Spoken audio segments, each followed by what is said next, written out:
فأعوذ بالله من الشيطان الرجيم بسم الله الرحمن الرحيم لقد كان لكم في رسول الله أسوة حسنة وقال تعالى إن الله وملائكته يصلون على النبي يا أيها الذين آمنوا صلوا عليه وسلموا تسليما اللهم صل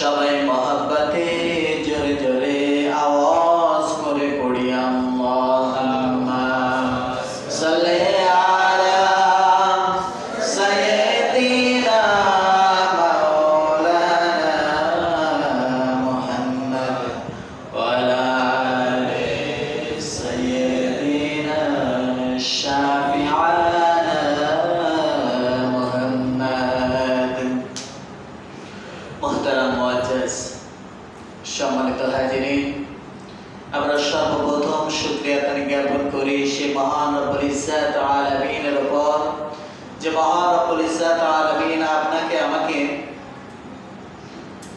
অত্যন্ত মায়া করে স্নেহ করে ভালোবেসে পবিত্র মাগরিবের নামাজ জামাতের সহিত আদায় করবার তৌফিক এনায়েত করেছেন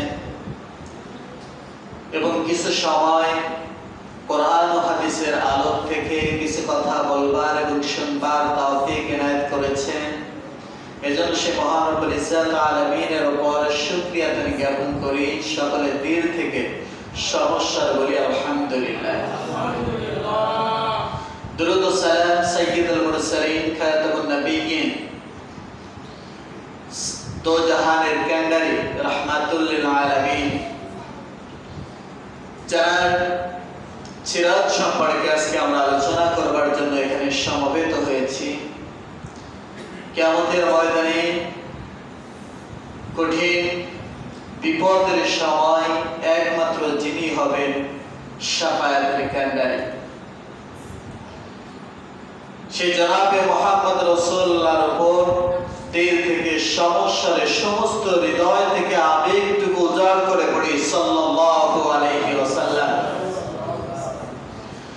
সম্মানিত হাজিরিন আজকে আমরা এখানে সমবেত হয়েছি সিরাতুন নবী সাল্লাল্লাহু আলাইহি ওয়াসাল্লাম সম্পর্কে আলোচনা করবার জন্য। আজকে 12 রবিউল আউয়াল। এই 12 রবিউল আউয়ালে যখন সমগ্র দুনিয়া তথা আরব বিশ্ব হানাহানি অত্যাচারে নিমজ্জিত একটা পৈশাচিক রাজ্যের মধ্যে পরিণত হয়েছিল, যে সময় মানুষের কাছে মানুষের জীবন, মানুষের রক্ত, মানুষের সম্মান, সম্পদ এগুলো নিরাপদ ছিল না। সেই সময় 12 রবিউল আউয়ালে আল্লাহ পাক রব্বুল আলামিন সমগ্র দুনিয়ার জন্য রহমত স্বরূপ নবী করিম সাল্লাল্লাহু আলাইহি ওয়াসাল্লামকে দুনিয়ার বুকে পাঠালেন। সম্মানিত হাজিরিন, এই মিলাদুন নবী সাল্লাল্লাহু আলাইহি ওয়াসাল্লাম সম্পর্কে আমাদের দেশে দুইটি প্রথা চালু রয়েছে। একটা হচ্ছে মিলাদুন নবী সম্পর্কে অতিরঞ্জিত করা, যেটা সাহাবারা করেন, খোলাফায়ে মুস্তাহিদিন তারা করেন নাই, এরকম কিছু বেদাত সারা বছর নামাজ রোজার খবর নাই, কিন্তু ঈদ মিলাদুন নবী আসলে তাদের মহব্বতের শেষ নাই। এই দিনটাই শুধু একটু আলোচনা করে, একটু মিলাদ জ্ঞান করে শেষ করে দেয়। সারা বছর আর নবীর সুন্নাতের উপরে তাদের কোনো ভ্রুক্ষেপ নাই। কিন্তু হকপন্থী উলামায়ে কিরাম যারা রয়েছেন, ওনারা যেটা বলেন সেটা হচ্ছে ঈদ মিলাদুন নবী, এটা হচ্ছে মিলাদ অর্থ জন্মদিন, এটা পালন করা যায় না, এটা আলোচনার বিষয়। কিন্তু পালন করা যায় যেটা, সেটা হচ্ছে সিরাতুন নবী, অর্থাৎ নবীজির জীবন, নবীজির আদর্শ, এটা পালন করার বিষয়, এবং এটা পালন করা অবশ্যই জরুরি। আমাদের মুক্তির দিশা রয়েছে পবিত্র কোরআনের মধ্যে, আরেকটা সুন্নাতের মধ্যে। রাসূল করিম সাল্লাল্লাহু আলাইহি ওয়াসাল্লাম বিদায় হজের ভাষণের সময় বলে গিয়েছিলেন যে আমি তোমাদের জন্য দুইটা জিনিস রেখে যাচ্ছি, যতদিন পর্যন্ত তোমরা এই দুইটা জিনিসকে আঁকড়ে ধরে রাখবে ততদিন পর্যন্ত তোমরা পথভ্রষ্ট হবে না। দুইটা জিনিস কি? একটা হচ্ছে আল্লাহ তাআলার কিতাব কালামুল্লাহ, আরেকটা হচ্ছে সুন্নাতে রাসূল সাল্লাল্লাহু আলাইহি ওয়াসাল্লাম, অর্থাৎ কোরআন এবং হাদিস। এই দুইটা যদি তোমরা আঁকড়ে ধরতে পারো তবে তোমরা কি হবে না? পথভ্রষ্ট হবে না। হাদিসটা কি? হাদিসটা হচ্ছে রাসূল করিম সাল্লাল্লাহু আলাইহি ওয়াসাল্লামের গোটা জীবনটাই হচ্ছে হাদিস। তাহলে রাসূল করিম সাল্লাল্লাহু আলাইহি ওয়াসাল্লামের জীবন আদর্শ যদি আমরা না জানি, তাহলে সেই আদর্শে আমরা কিভাবে আদর্শিত হতে পারি? আম্মা জান আয়েশা রাদিয়াল্লাহু তাআলা আনহার কাছে জিজ্ঞাসা করা হচ্ছে, সাহাবা আজমাইরা জিজ্ঞাসা করছে, আম্মা জান আয়েশা, আপনি তো রাসূল করিম সাল্লাল্লাহু আলাইহি সাল্লামের সবথেকে নিকটবর্তী, আপনি বলুন রাসূল সাল্লাল্লাহু আলাইহি সাল্লামের চরিত্র সম্পর্কে। আম্মা জান আয়েশা রাদিয়াল্লাহু তাআলা বলছেন, তোমরা কি কোরআন পড়ো নাই? তোমরা যে রাসূলের জীবন সম্পর্কে আমার কাছে জানতে এসেছো, তোমরা কি কোরআন পড়ো নাই? অর্থাৎ যে কোরআন তোমরা পড়ো এটা হচ্ছে থিওরিক্যাল ইসলাম, এবং রাসূলের জীবন এটা হচ্ছে প্র্যাকটিক্যাল ইসলাম। রাসূল সাল্লাল্লাহু আলাইহি সাল্লামের গোটা জীবনটাই হচ্ছে কোরআন। ইমাম হুসাইন রাদিয়াল্লাহু তাআলা, হুসাইন ইবনে আবু তালেব রাদিয়াল্লাহু তাআলা বলেন, আমাদের জামানায় মানুষ যেরকম গুরুত্ব দিয়ে কোরআন শিখত, ঠিক তদ্রূপ গুরুত্ব দিয়ে রাসূল করিম সাল্লাল্লাহু আলাইহি সাল্লামের সিরাত শিখত। আল্লাহ পাক রব্বুল আলামিন রাসূল করিম সাল্লাল্লাহু আলাইহি সাল্লামের এই জীবন, এই আদর্শ আমাদের আদর্শে যেন আমরা পরিণত করি, এবং এটা আমাদের জন্য বাধ্যতামূলক করে দিয়েছেন। রাসূল সাল্লাল্লাহু আলাইহি সাল্লামের সিরাত সম্পর্কে যদি আমরা জানতে চাই, তাহলে সর্বপ্রথম আমাদের তিনটা জিনিস জানা দরকার। একটা হচ্ছে রাসূল করিম সাল্লাল্লাহু আলাইহি সাল্লামের সাথে আমাদের সম্পর্কটা। দুই নম্বর, রাসূল করিম সাল্লাল্লাহু আলাইহি সাল্লাম আমাদের উপরে কি কি দায়িত্ব এবং কর্তব্য এটা দিয়ে গেছে। এক নম্বরে রাসূলের সাথে আমাদের সম্পর্কটা। দুই নম্বরে, সম্পর্ক যদি থেকে থাকে তাহলে দায়িত্ব নিশ্চয় আছে, কারণ রাসূল করিম সাল্লাল্লাহু আলাইহি সাল্লাম আমাদের উপরে কি কি দায়িত্ব দিয়ে গেছেন। তিন নম্বরে আমাদের জানতে হবে রাসূল করিম সাল্লাল্লাহু আলাইহি সাল্লাম আমাদের উপরে আমানত কি কি আমানত রেখে গেছেন। আমরা দাবি করি আমরা রাসূলের কি অনুসারী, উম্মত মানে কি অনুসারী। আমরা দাবি করি আমরা রাসূল করিম সাল্লাল্লাহু আলাইহি সাল্লামের অনুসারী। আমরা যদি অনুসারী হই তাহলে নিশ্চয় আমাদের উপরে কিছু দায়িত্ব এবং কর্তব্য এটা আমাদের উপরে বর্তায় যায়। আমাদের সর্বপ্রথম যেটা জানতে হবে যে রাসূলের সাথে আমাদের সম্পর্কটা। তিনি হচ্ছেন আল্লাহ পাক রব্বুল আলামিনের রিসালাত বাণী বহনকারী, তিনি শরিয়াত এর প্রবর্তক। রাসূল করিম সাল্লাল্লাহু আলাইহি সাল্লাম হচ্ছেন আল্লাহকে চেনার জন্য যে বাণী দরকার, যে তথ্য দরকার, এই তথ্যগুলো রাসূল করিম সাল্লাল্লাহু আলাইহি সাল্লাম নিয়ে আসছেন। তার সাথে আমার সাথে সম্পর্ক কি? আমার সাথে রাসূলের সাথে সম্পর্ক হচ্ছে তিনি হচ্ছেন আল্লাহ রাসূল, আর আমরা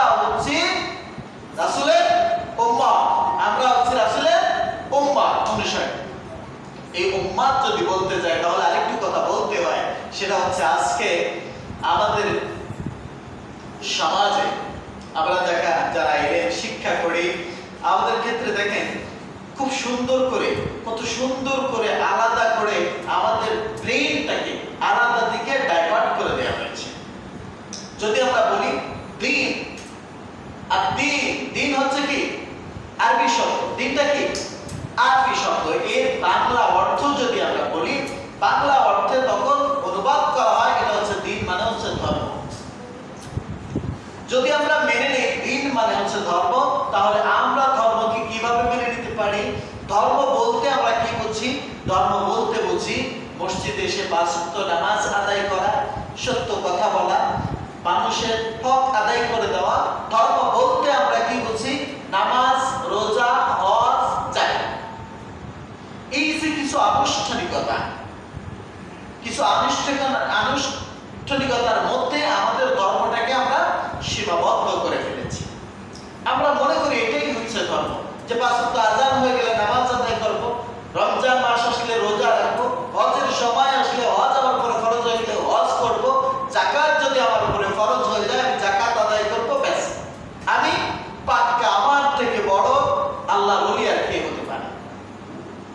কিন্তু যদি দিন মানে ধর্ম এইটা অর্থ না করে যদি দ্বীনের প্রকৃত যে অর্থ সেটা যদি করা হতো, দ্বীনের প্রকৃত অর্থ হচ্ছে জীবন বিধান। জীবন বিধান, জীবন বিধানটাই হচ্ছে দ্বীন। জীবন বিধান যদি আসে তাহলে জীবন বিধানের মধ্যে আমার নামাজ সীমাবদ্ধ থাকতে পারে না, জীবন বিধানের মধ্যে আমার রোজা সীমাবদ্ধ থাকতে পারে না, জীবন বিধানের মধ্যে আমার হজ, আমার যাকাত, আমার কুরবানি এটা সীমাবদ্ধ থাকতে পারে না। জীবন বিধান যখন চলে আসে তখন আমার পারিবারিক জীবন, আমার সামাজিক জীবন, আমার রাষ্ট্রীয় জীবন, প্রত্যেকটা জীবনের মধ্যে ইনক্লুড হয়ে যায়। কিন্তু এইটাকে খুব সুন্দর কৌশল করে দিন শব্দের অর্থ হচ্ছে ধর্ম এটা বলে নামাজ রোজার মধ্যে সীমাবদ্ধ করে দিয়েছে, মসজিদ মাদ্রাসার মধ্যে দিনকে সীমাবদ্ধ করে দিয়েছে। মসজিদ থেকে বাইরে যে বাজারে যখন যাই, কেনাবেচা যখন করি, ওই সময় আর দিন থাকে না। যখন সিল চাপ্পর বানার সময় আসে ওই সময় আর দিন থাকে না। যখন বিচার করার কথা আসে ওই সময় আর দিন থাকে না। ঠিক অনুরূপ ভাবে এই উম্মাত শব্দের অর্থ, উম্মাত মানে মনে হয় একটা জাতি, এরা হচ্ছে কি একটা মুসলমান জাতি, এরা নবীকে নবী বলে মেনে নেবে এবং এই অনুযায়ী ইসলাম ধর্মকে পালন করবে, এর মধ্যেই সীমাবদ্ধ থেকে যায়। কিন্তু উম্মাত শব্দের অর্থ যদি অনুসারী, যদি আমরা প্রকৃতপক্ষে অনুসারী বলে যদি আমরা উম্মাত শব্দের অর্থটাকে অর্থায়িত করি, তাহলে অনুসারী করার ক্ষেত্রে, অনুসরণ করার ক্ষেত্রে শুধু নামাজকে অনুসরণ করলে হয় না, শুধু যাকাতকে অনুসরণ করলে হয় না, রাসূল করিম সাল্লাল্লাহু আলাইহি ওয়াসাল্লামের গোটা জীবনটা যেভাবে তিনি কাটিয়েছেন ওইভাবে যদি আমরা জীবনকে পরিপূর্ণভাবে চালাতে পারি তবেই না প্রকৃতপক্ষে অনুসরণ করা হয়। প্রিয় ভাইরা, বুঝতেছেন তো আমার কথা? তাহলে দিন আমার সাথে, রাসূলের সাথে সম্পর্ক কি? আমি, রাসূল হচ্ছেন শরীয়ত প্রবক্তা আর আমি হচ্ছে তার অনুসরণকারী, অর্থাৎ রাসূল যেটা দিয়েছে আমি সেটার উপরে আমার জীবনটাকে পরিচালিত করব। এই হচ্ছে রাসূলের সাথে আমার সম্পর্ক। 2 নম্বর, রাসূল আমাদের উপরে কি কি দায়িত্ব এবং কর্তব্য দিয়ে গেলেন। রাসূল সাল্লাল্লাহু আলাইহি ওয়াসাল্লাম আমাদের উপরে যে দায়িত্ব দিয়ে গেলেন সেই দায়িত্ব হচ্ছে, রাসূল বলে গেলেন কি, আমি আনা খাতামুন নবিয়্যা লা নবিয়্যা বাদি, আমি হলাম শেষ নবী, আমার পরে আর কি কোনো নবী আসবে না। অর্থাৎ আমার যে দায়িত্ব তোমার সেই দায়িত্ব, এই দায়িত্ব রাসূল আমার উপরে দিয়ে গেলেন, আর কেউ দেয়নি। কে দিয়েছে? সাইয়্যিদুল মুরসালিন, খাতামুন নবিয়্যিন, দোজাহানের কান্ডারি, সেই নবী আমার উপরে দায়িত্ব দিয়ে গেছে। আমি নবী, আমার যে দায়িত্ব, আমার উম্মত তোমারও সেই একই দায়িত্ব। অর্থাৎ আমার যে দায়িত্ব মানুষদেরকে আল্লাহর দিকে ডাকা, তোমার একই দায়িত্ব মানুষদেরকে আল্লাহর দিকে ডাকা, সৎ পথের দিকে ডাকা, অসৎ পথ থেকে মানুষদেরকে নিষেধ করা। এই হচ্ছে আমাদের দায়িত্ব এবং কর্তব্য। রাসূল করিম সাল্লাল্লাহু আলাইহি ওয়াসাল্লাম আমাদের উপরে কি নিয়ামত রেখে গেলেন? রাসূল করিম সাল্লাল্লাহু আলাইহি ওয়াসাল্লাম আমাদের কাছে নিয়ামত রেখে গেলেন কোরআন। এই এবং তার গোটা জীবন তার এই আদর্শকে আমাদের উপরে রেখে গেলেন। এইটা দেখে দেখে যদি আমরা জীবনকে পরিচালনা করতে পারি, তবেই না আমরা প্রকৃত কি হতে পারি, মুসলমান হতে পারি। আল্লাহ পাক রব্বুল আলামিন পবিত্র কালামুল্লাহর মধ্যে বলছেন, লাকাদ কানা লাকুম ফি রাসূলিল্লাহি উসওয়াতুন হাসানাহ। অর্থাৎ এখানে আল্লাহ পাক রব্বুল আলামিন, একটু খেয়াল করে দেখেন, শুধু আমরা যদি এটা উপরে শেষ করি, যদি আমরা শুধু এটুকু বলি লাকাদ কানা লাকুম ফি রাসূলিল্লাহি উসওয়াতুন হাসানাহ, আল্লাহ পাক রব্বুল আলামিন কত সুন্দর করে বললেন। আরবিতে তাকিদ দেওয়ার জন্য, কোন বাক্যটাকে জোর প্রদান করার জন্য তিনটা শব্দ ব্যবহৃত হয়। এক হচ্ছে লা আর কানা, তিনটা শব্দ ব্যবহৃত হয়। আল্লাহ পাক রব্বুল আলামিন এই আয়াতটা বলার আগে তিনটা জরুরি বাচক শব্দ এখানে ইনক্লুড করলেন, সংযুক্ত করলেন। আল্লাহ পাক রব্বুল আলামিন বলেন লাকাদ কানা, অবশ্যই অবশ্যই অবশ্যই, ফি রাসূলিল্লাহি উসওয়াতুন হাসানাহ, এই রাসূলের পুরো জীবনটা অনুসরণ করা তোমাদের জন্য বাধ্যতামূলক। অবশ্যই রাসূল কারীম সাল্লাল্লাহু আলাইহি সাল্লামের জীবনটাকে অনুসরণ করা, সেই মোতাবেক তুমি তোমার জীবনটাকে কিভাবে পরিচালনা করবে, রাসূলের জীবন যেভাবে পরিচালনা করছে ওইটা দেখে দেখে অনুরূপভাবে তুমি তোমার জীবনটাকে সাজাও। এবং অবশ্যই অবশ্যই তিনটা তাকিদ দিয়ে আল্লাহ পাক রব্বুল আলামিন বললেন। একটু খেয়াল করেন প্রিয় ভাইরা, আল্লাহ যদি তাকিদ ছাড়া যদি শুধু বলেন যে রাসূলের জীবন আদর্শ তোমরা গ্রহণ করো, এটাই তো যথেষ্ট। তারপর আল্লাহ পাক গুরুত্ব বোঝানোর জন্য তিনবার অবশ্যই অবশ্যই তোমরা কি করবে, রাসূলের জীবন যে আদর্শ রয়েছে এই আদর্শ অনুযায়ী তোমরা তোমাদের জীবনকে পরিচালনা করবে। আল্লাহ পাক রব্বুল আলামিন এরপর বলেন, ওয়ামা আতাকুমুর রাসূলু ফাখুযুহু ওয়ামা নাহাকুম আনহু ফান্তাহু। আল্লাহ শুধু এখানে বলে শেষ করে দেন নাই, আল্লাহ তাআলা আরো সুন্দর করে বলে বোঝাই দিচ্ছেন। সেটা হচ্ছে ওয়ামা আতাকুমুর রাসূলু ফাখুযুহু, তোমার রাসূল যেটা নিয়ে এসেছে, তোমার রাসূল যেটা নিয়ে এসেছে, তোমাকে যেটা করতে বলেছে ওইটা তুমি করো, ওইটা তুমি ধরো। ওয়ামা নাহাকুম আনহু ফান্তাহু, এবং রাসূল যেটা করতে নিষেধ করেছে ওইটা ছুঁড়ে ফেলে দাও। অর্থাৎ রাসূল যেটা করতে বলেছে, সমস্ত দুনিয়ার মানুষ এসে যদি আমাকে বলে এটা করা যাবে না, আমি ওই কথা শুনবো না। আমি শুনবো কি আমার রাসূল কি বলেছে, এবং এইটা শোনার জন্য ফরজ আল্লাহ পাক রব্বুল আলামিন সেটা বোঝাচ্ছেন। এবং সমস্ত মানুষ যদি এসে বলে রাসূল যেটা করতে নিষেধ করেছে, ওই কাজ যদি সমস্ত মানুষ যদি এসে আমাকে বলে যে এই কাজ করো, কিন্তু আমার রাসূল নিষেধ করেছে, অর্থাৎ এই কাজ আমি করতে পারি না। যদি আমরা এইভাবে জীবনকে পরিচালনা করতে পারি, তাহলে আল্লাহ পাক রব্বুল আলামিন কি বলছেন?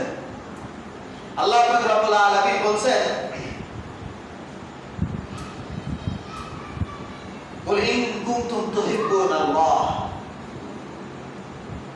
আল্লাহ পাক রব্বুল আলামিন বলছেন, হে রাসূল, হে নবী, আপনি আপনার উম্মতদেরকে বলে দিন, যদি কেউ আমি আল্লাহকে ভালোবাসতে চায়, কুল ইন কুনতুম তুহিব্বুনাল্লাহ, যদি কেউ আমি আল্লাহকে ভালোবাসতে চায় তবে সে যেন ফাত্তাবিউনি, সে যেন আপনার আনুগত্য করে, আপনার অনুসরণ করে। যদি কোনো ব্যক্তি, যদি কোনো বান্দা আমাকে ভালোবাসতে চায়, তাহলে সে যেন আপনার অনুসরণ করে, আপনার আনুগত্য করে, আপনাকে দেখে দেখে তার জীবনটাকে সাজায়। যদি এইভাবে জীবনটাকে সাজাতে পারে, তাহলে আমি আল্লাহ কি করব? আমি আল্লাহ ইউহিব্বুকুমুল্লাহ, আমি আল্লাহ ওই বান্দাকে ভালোবাসব। কত বড় কথা! আল্লাহ পাক রব্বুল আলামিন বলছে, হে নবী, আপনি আপনার উম্মতদেরকে বলে দিন, যদি তারা আমি আল্লাহকে ভালোবাসতে চায় তবে তাদের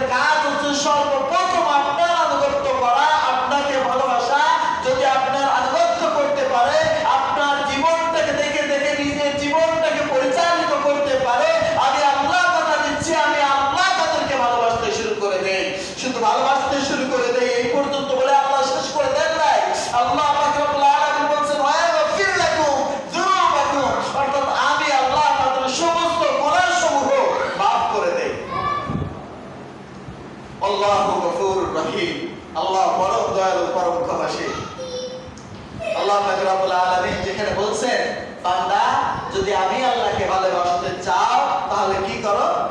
আমার রাসূলের আনুগত্য করো। আমার রাসূল যেভাবে জীবন পরিচালনা করেছে ওইভাবে জীবনকে তোমরা সাজাও। আল্লাহ পাক রব্বুল আলামিন এরপরে আর বলছেন, ইয়া আইয়ুহাল্লাযীনা আমানু আতিউল্লাহ ওয়া আতিউর রাসূল ওয়া উলিল আমরি মিনকুম ফাইন তানাযাতুম ফি শাইইন ফারুদ্দুহু ইলা আল্লাহি ওয়া রাসূল। কত সুন্দর করে আল্লাহ পাক রব্বুল আলামিন বলেছেন, ইয়া আইয়ুহাল্লাযীনা আমানু, হে ঈমানদাররা, তোমরা কি করো? আতিউল্লাহ, আল্লাহ তাআলার আনুগত্য করো, ওয়া আতিউর রাসূল, এবং আমার রাসূলের আনুগত্য করো, ওয়া উলিল আমরি মিনকুম, এবং আমার প্রতিনিধি যারা রয়েছে এদের আনুগত্য করো।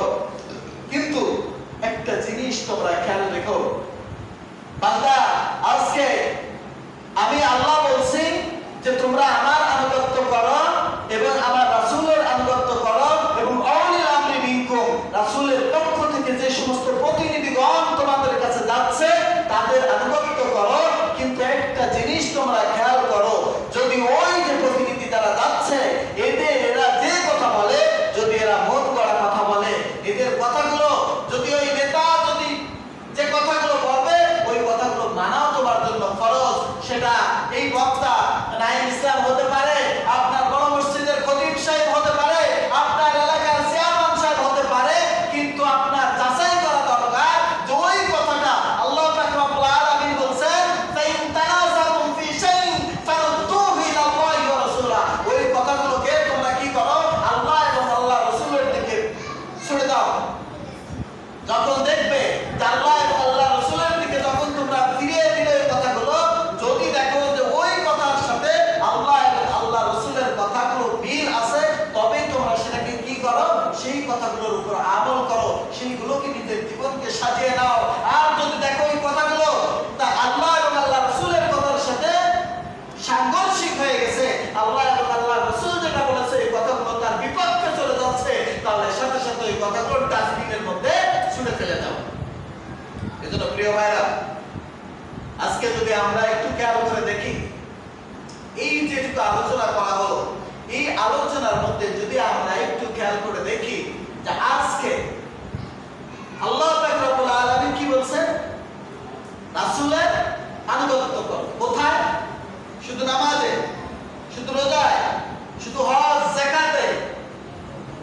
আনুগত্য রাসূল করিম সাল্লাল্লাহু আলাইহি ওয়াসাল্লাম তিনি কিভাবে নিজের ব্যক্তিগত জীবন পরিচালনা করেছেন, তিনি কিভাবে বন্ধুর সাথে সাক্ষাৎ করেছেন, তিনি কিভাবে আরেকজন মানুষের ঘরে যাওয়ার সময় যে কিভাবে গেছেন, এই যে সিস্টেমগুলো আল্লাহ রাসূলকে হাতে কলমে শিখিয়ে দিয়ে যান নাই? আল্লাহ রাসূলকে শিখিয়ে দেন নাই যে তোমরা যখন কোনো বাড়িতে যাবা সাথে সাথে কি করো? বাড়িতে যাওয়ার আগে সাথে সাথে ঘরের মধ্যে ঢুকে যেও না, কি করো? বাইরে থেকে আগে সালাম দাও। কি করো? সালাম দাও। যে রাসূল ঘরের মধ্যে ঢুকাকে শিখিয়ে দিতে পারলো যে রাসূল আমি যে বাথরুমে যাব, ইস্তেঞ্জায় যাব, ডান পা দিয়ে যাব না বাম পা দিয়ে যাব, এটা শিখিয়ে দিয়েছেন না? যাওয়ার আগে কোন দোয়া পড়বো, বের হওয়ার পরে কোন দোয়া পড়বো, এটা কি রাসূল শিখিয়ে দেন নাই?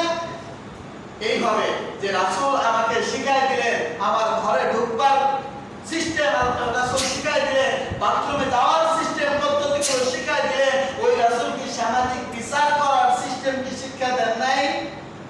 ওই রাসূল কি এই নেতা নির্বাচন করার বিষয়গুলো কি রাসূল শিক্ষা দেন নাই? তাহলে আজকে আমরা কি করতেছি?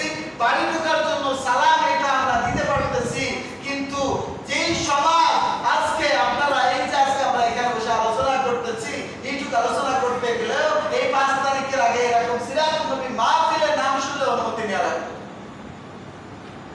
তাহলে আজকে যাদেরকে আমরা নির্বাচিত করে বসাচ্ছি তাদের কারণে আল্লাহ এবং আল্লাহর রাসূলের বিধান যে আমরা সঠিকভাবে পালন করব এটাও সহজ হচ্ছে না, এটাও কঠিন হয়ে যাচ্ছে। তারা তো মানতেছেই না, বরঞ্চ আমাদের উপরে কি হয়ে যাচ্ছে? জুলুম হয়ে যাচ্ছে।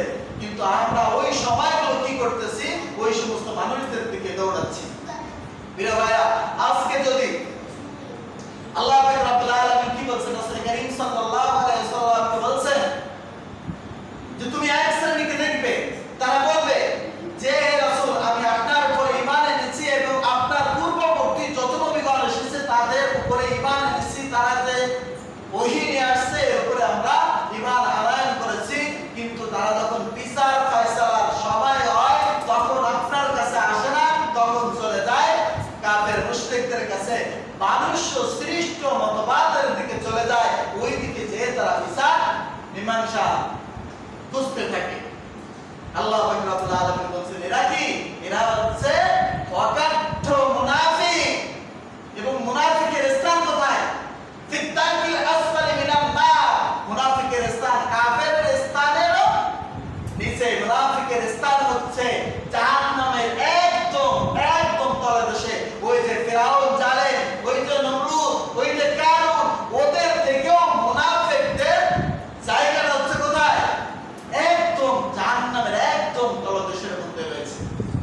প্রিয় ভাইরা, এজন্য আজকে যদি আমরা প্রকৃতপক্ষে ঈমানদার হতে পারি, রাসূলের আনুগত্য করতে পারি, তবেই আমরা সফল কাম হতে পারি। আজকে যদি আপনার এখানে একজন মারা যায়, তখন মারা গেলে সারা জীবন সে কি করছে ওইটা দেখা দেখি নাই। কবরের মধ্যে রাখার সময় আমরা কি দোয়া করে রাখতে চাই? বিসমিল্লাহি আলা মিল্লাতি রাসূলিল্লাহ। অর্থাৎ আমরা মিল্লাতি রাসূলিল্লাহ, রাসূলের আদর্শের উপরে তাকে রেখে গেলাম। তাহলে সারা জীবন সে চলবে এদিকে, বলার পরে যদি আপনি নিয়ে ঠেসে করে ওইদিকে নিয়ে যেতে চান, ওটা কি সম্ভব? রাসূল গ্রহণ করছে কিনা এটা দেখার দরকার রয়েছে কিনা? আমি আমার গোটা জীবনটা চালালাম রাসূলের বিরুদ্ধে, আল্লাহর আইনের বিরুদ্ধে, অর্থাৎ বলার পরে আবার যে বললাম আমি মিল্লাতে রাসূলুল্লাহ থেকে গেলাম, তাহলে কি সম্ভব? রাসূল কি গ্রহণ করবে? প্রিয় ভাইরা, আল্লাহ পাক রব্বুল আলামিন কাল কিয়ামতের ময়দানে যখন বিচার কার্য শুরু করবে, ওই সময় ফেরেশতারা সব ভয় থরথর করে কাঁপতে থাকবে। মানুষ যখন হাসরের ময়দানে ছোটাছুটি করতে থাকবে, হাহাকার করতে থাকবে, ওই হাসরের ময়দানে যে পরিমাণে কষ্ট, যে পরিমাণে যন্ত্রণা, এই যন্ত্রণায় মানুষ এমন ভাবে ছটফট করতে থাকবে, ওই মানুষগুলো তখন বলতে থাকবে, মানুষের কাছে ছুটতে থাকবে, আদম আলাইহিস সালামের কাছে ছুটতে থাকবে, মুসা আলাইহিস সালামের কাছে ছুটতে থাকবে, ইব্রাহিম আলাইহিস সালামের কাছে ছুটতে থাকবে। তারা শুধু একটাই দাবি করবে, আল্লাহ বিচার কার্যটা তুমি শুরু করে দাও, আল্লাহ বিচার কার্যটা তুমি শুরু করে দাও। আল্লাহর কাছে একটু ফরিয়াদ করেন, আল্লাহ যেন বিচার কার্য শুরু করে দেয়। এই হাসরের ময়দানের এই আযাব তো আমরা নিতে পারছি না। যদি আমরা অপরাধী হই, আমাদের যদি জাহান্নাম হয়ে যায়, তাহলে আমাদেরকে বিচার করে জাহান্নামের মধ্যে ফেলে দিন। তবু এই হাসরের ময়দানে এই রকম অত্যাচার, এই রকম যন্ত্রণা, এই রকম কষ্ট আমরা নিতে পারছি না। ওই সময় রাসূল কারীম সাল্লাল্লাহু আলাইহি ওয়াসাল্লাম সিজদায় পড়ে যাবেন, আল্লাহর কাছে ফরিয়াদ করবেন। আল্লাহ তখন দুনিয়ার মুখে হাসরের ময়দানের দিকে আসতে থাকবেন। এসে যখন সর্বপ্রথম কি করবেন? বাম পাটা দিতে থাকবেন, বাম পা দিয়ে বলবেন, তখন ফেরেশতারা সারিবদ্ধভাবে এভাবে কাতারে কাতারে দাঁড়ায় থাকবে এবং ফেরেশতারা সমস্ত হাসর ময়দান নিস্তব্ধ হয়ে যাবে। কোনো কথা নেই, কোনো বার্তা নেই, সমস্ত হাসর ময়দান নিস্তব্ধ। যখন এই নিস্তব্ধের মধ্যে থাকবে, ফেরেশতারা তখন সুবহানাল মুলক, সুবহানাল মুলকি ওয়াল মালাকুত, সুবহানাল মুলকি ওয়াল মালাকুত এই শব্দটা পড়তে থাকবে। জোরে জোরে উচ্চারণ করে এই শব্দটা পড়তে থাকবে। এত জোরে যখন এইরকম শব্দ উচ্চারণ করে পড়তে থাকবে, ওই আসলে মানুষ তো এমনি ভীত সন্ত্রিত হয়ে গেছিল, ওই যখন এইভাবে পড়তে থাকবে ফেরেশতারা, তখন তারা আরো ভীত সন্ত্রস্ত হয়ে যাবে। তখন আল্লাহ পাক রব্বুল আলামিন জমিনের বুকে বাম পা রাখবেন এবং এমন ভাবে বিকট আওয়াজে আল্লাহ পাক রব্বুল আলামিন বলতে থাকবেন, কহকার রূপ ধারণ করবেন এবং জমিনকে ডাক দিয়ে বলবেন, ও জমিন, আজকে তোর মালিকেরা কোথায়? জমিনকে ডাক দিয়ে বলবেন, জমিন, আজকে তোর মালিকেরা কোথায়? লিমানিল মুলকুল ইয়াওমা লিল্লাহি ওয়াহিদুল কাহ্হার। আজকে এই মুলক কার? আল্লাহ জবাব তো কেউ দিতে পারবে না। আল্লাহ পাক রব্বুল আলামিন বলবেন, আজকের রাজত্ব, আজকের ক্ষমতা সবকিছু আমার, আর তো কেউ নাই। ওই সময় শাফাআত করবে কে? রাসূল কারীম সাল্লাল্লাহু আলাইহি ওয়াসাল্লাম ছাড়া আর কেউ শাফাআত করার সুযোগ পাবে না। আজকে যদি আমি আমার তাহলে কাল কিয়ামতের ময়দানে যদি আমি আশা করি যে আমি ওই দিন রাসূলের শাফায়াতকারী, রাসূলের অনুসারীর কাতারে আমরা প্রবেশ করতে পারবো, সেটা কি সম্ভব প্রিয় ভাইরা? এই জন্য জীবনটা যখন এখন রয়েছে এই সময় চিন্তা করতে হবে, এই সময় কোন দিকে গেলে আমি আমার পরকালে যে নাজাত পেতে পারবো। আল্লাহ পাক রব্বুল আলামিন বলেন, ফামান তুহজিয়া আনিন নার ওয়া উদখিলাল জান্নাতা ফাকাদ ফাস। আজকে আমরা মনে করতেছি যে আমরা চাকরি করতেছি, একটা ভালো চাকরি পেয়েছি, হয়তো আমি সফল, ভালো একটা ব্যবসা করতেছি, হয়তো আমি সফল, আজকে আমি চেয়ারম্যান হয়েছি, হয়তো আমি সফল, আজকে আমি এমপি হয়েছি, হয়তো আমি সফল। কিন্তু প্রকৃত সফলতা এটা নয়। প্রকৃত সফলতা আল্লাহ পাক রব্বুল আলামিন বলেন, ফামান তুহজিয়া আনিন নার, যদি তোমরা জাহান্নাম থেকে নিষ্কৃতি পেয়ে যাও, জাহান্নাম থেকে মুক্তি পেয়ে যাও, ওয়াদখিলাল জান্নাতা ফাকাদ ফাজ, এবং জান্নাতে যাওয়ার অনুমতি পেয়ে যাও, এটাই হচ্ছে প্রকৃত সফলতা। আজকে প্রিয় ভাইরা একটু খেয়াল করে দেখেন তো, যদি আজকে এই পৃথিবীর মধ্যে সবথেকে যে ধনী ব্যক্তি, ওই ধনী ব্যক্তি যদি মারা যায় ঈমানহীন হয়ে, তাহলে মারা যাওয়ার সাথে সাথে ওর স্থানটা কোথায়? কোথায়? জাহান্নামে। আর যদি আপনার এলাকায় যদি একজন ভ্যানওয়ালা, একজন রিকশাওয়ালা সারাদিন কোনো কায়দায় 2 পয়সা ইনকাম করে সারাদিন পরে বাজার করে এনে পরিবার নিয়ে, সন্তানদেরকে নিয়ে কোনোভাবে পেটটা ভরে একটু খেতে পারলো, ভালো মন্দ হয়তো খেতে পারে না, কিন্তু কোনোভাবে পরিবার নিয়ে, বাচ্চা কাচ্চা নিয়ে কোনো কায়দায় খেয়ে একটু জীবনটা ধারণ করে গেছে এবং ঈমানের উপরে ছিল এবং নামাজ তার রাসূলের আনুগত্য করত, পরিপূর্ণভাবে দ্বীনের উপর চলার চেষ্টা করত। আচ্ছা বলুন তো, ওই ব্যক্তিটা যদি মারা যাওয়ার পরে জান্নাত পেয়ে যায়, তাহলে প্রকৃত পক্ষে সম্পর্কে ওই বিলিয়নিয়ার না এই জায়গাটা? আজকে দেখেন, আজকে আমরা দুনিয়ার লোককে দেখতে পাচ্ছি, এই যে আমার সম্পদ, আমার টাকা, আমার ক্ষমতা, আমার পাওয়ার, এগুলো কি সব বুঝলে কিচ্ছু নাই। আজকে দেখেন দুনিয়ার লোকে আমরা দেখতে পাচ্ছি, আজকে ফেরাউন, হামান, কারুন, নমরুদ, এরা কোথায়? একটু অত দূরে যাওয়ার লাগবে না, একটু পিছনের দিকে তাকান। 5 তারিখের আগে ওরে বাবা, কথা তো বলাই যায় না।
আমরা আর কবে চিন্তা করব, আর কবে আল্লাহ পাক রব্বুল আলামিন বলেন আলাম ইয়ানি লিল্লাযিনা আমানু আন তাখশা কুলুবুহুম লিযিকরিল্লাহ।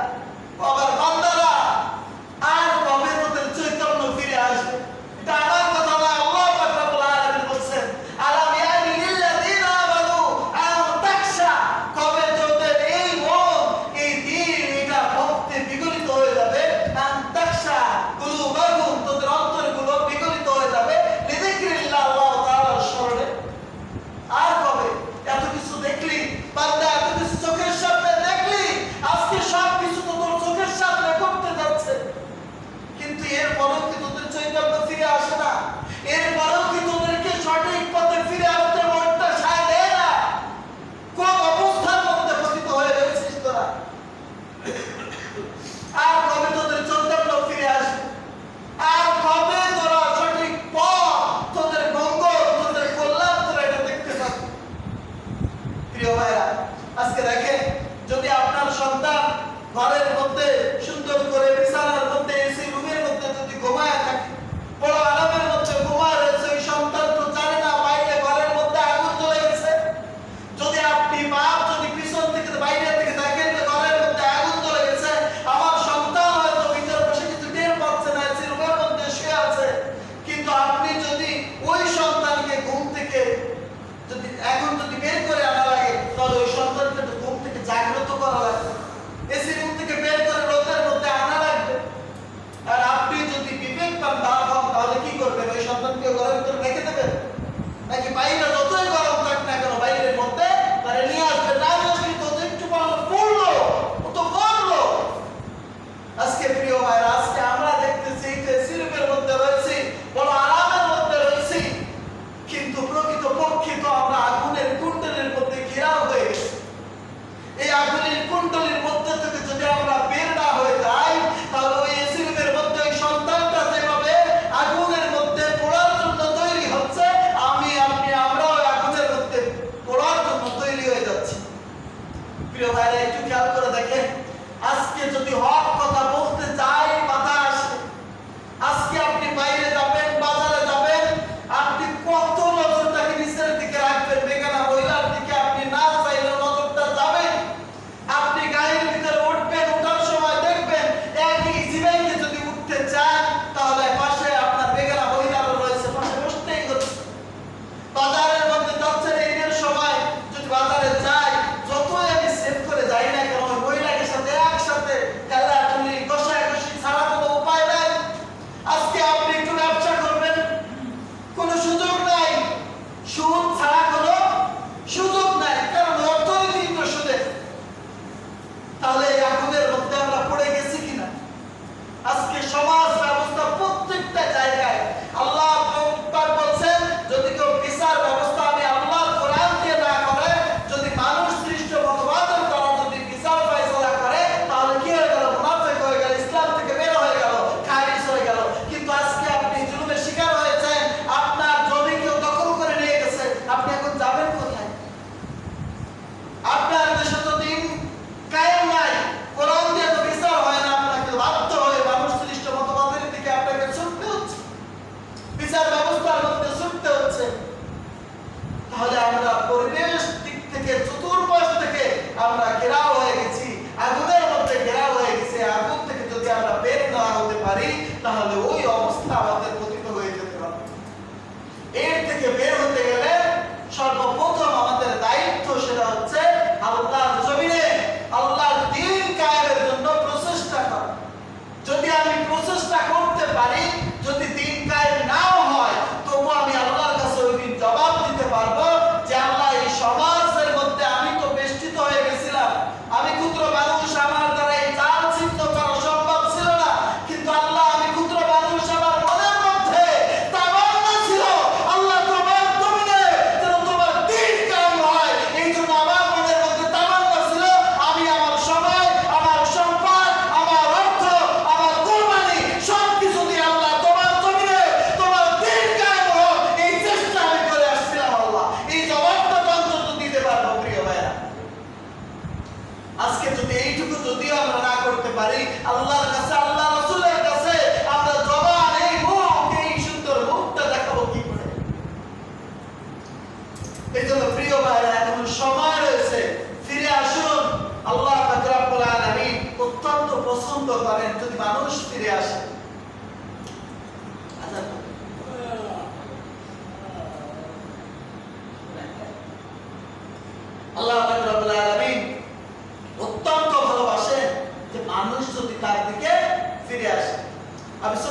ঘটনা বলে আমি শেষ করে দেই। রাসূল করিম সাল্লাল্লাহু আলাইহি ওয়াসাল্লাম বলেন, যদি দেখো যে এই যে মরুভূমি, এই মরুভূমি যাওয়ার জন্য 15 দিনের একটা রাস্তা, অর্থাৎ 15 দিন লাগবে এই মরুভূমিটা অতিক্রম করতে। এখন একজন মরুভূমির এক প্রান্ত থেকে 7 দিন মরুর জাহাজ উট নিয়ে 7 দিন ধরে মরুভূমির মধ্যে সফর করতেছে। সফর করতে করতে অর্ধেক পথে আসলো। আসার পরে মরুভূমির মধ্যে তো গাছ থাকার কথা নয়। এখন 7 দিন ধরে সফর করতে করতে দেখে যে কোন জায়গায় একটু গাছ পেয়েছে, একটু ছায়া পেয়েছে। তো চিন্তা করলো তাহলে একটু এত এইভাবে তো মরুভূমির মধ্যে ছায়া তো পাওয়ার কথা নয়, একটু ছায়া যেহেতু পেয়েছি একটু আরাম করে নেই, একটু বিশ্রাম করে নেই। যখন বিশ্রাম করতে গাছের নিচে বসছে, বসার পরে এবার শরীরটা ছেড়ে দিয়েছে। সফরে ক্লান্ত মানুষ শরীরটা যখন ছেড়ে দিয়েছে, মনে করছে একটু জিরায় নেই, একটু মাথাটা একটু ঠেল দিয়ে বসে নেই। যখন ঠেল দিয়ে বসছে, সাথে সাথে ঘুম এসে গেছে। যখন ঘুম থেকে উঠলো, ওঠার পরে দেখে যে ওই যে তার পাশে যে উটটা রেখেছিল, ওই উটের উপরে তার খাবার দাবার, তার জীবন ধারণের সমস্ত উপকরণ রয়েছে উটের উপরে। ওই উটটা নেই, উটটা উধাও হয়ে গেছে। আর মরুভূমির একটা নীতি রয়েছে, উট যদি একবার হারায় যায়, ওই উট কিন্তু আর কোনোদিন ফেরত আসে না। ওই মালিক এখন কি চিন্তা করবে? সে তো 7 দিনের রাস্তা অতিক্রম করে আসছে, সামনে যদি যেতে যায় তাও 7 দিন লাগবে, পিছনে যেতে গেলেও 7 দিন লাগবে। এখন তো উপায় নেই, খাবার দাবার যা ছিল তাও নাই, উট তো নিয়ে গেছে। এখন ও নিশ্চিত মৃত্যু ছাড়া আর কি হতে পারে? কারণ ওই চিন্তায় হতাশার মধ্যে হতাশ হয়ে ও চিন্তা করতেছে যে কি করি কি করি। এই করতে করতে অসহায় হয়ে আবার ঘুমাই গেছে। যখন ঘুমাই গেছে, ঘুম থেকে উঠে দেখে যে ওই যে উটটা চলে গেছিল, উটটা আবার ফিরে এসেছে। ফিরে আসে দেখে ওই উটটা দেখার পরে একটু আপনারা একটু বুদ্ধি থাকলে বলেন তো দেখি, ওই উটটা যখন দেখছে তখন ওই লোকটা কি পরিমাণে খুশি হতে পারে? খুশির খেলায় ও সকল সাথে সাথে আল্লাহ বলছে, আল্লাহ তুমি যে উটটা ফিরে এনে দিয়েছো, আল্লাহ আমি এত খুশি হয়েছি। আল্লাহ তুমি আমার গোলাম, আমি তোমার মালিক।